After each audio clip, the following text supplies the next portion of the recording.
The Chinese Army released a video demonstrating the Type 90 anti-aircraft gun firing drill as well as the QW-2 anti-aircraft missile in practice. The 35mm gun is named PG-99.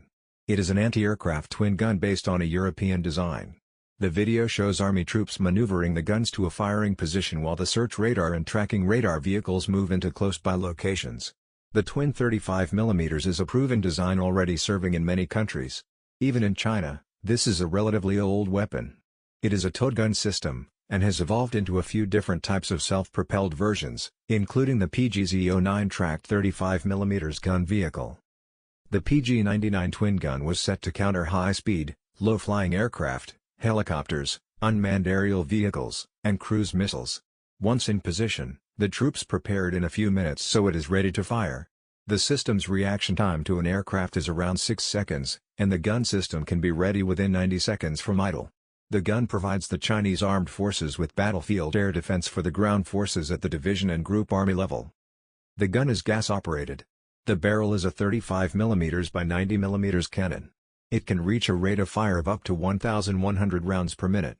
The ammunition has a muzzled velocity of up to 1,175 meters per second.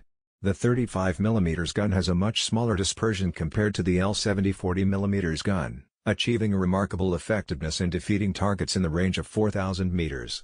It adopts a low recoil design. The gun mount is electrically powered with an independent power supply unit. Manual controls are available for emergency use. The Type 90 twin gun can fire 4 types of ammunitions, including high-explosive incendiary, high-explosive incendiary tracer, semi-armor piercing high-explosive incendiary tracer and target practice tracer rounds. It can also defeat light armored vehicles. Each gun has 112 rounds of ready-to-use ammunition, and with another 126 rounds ready for rapid reloading. The reloading time is 7.5 seconds. Thank you for watching. Please subscribe, share and comment, it will really help us developing this channel. Thank you.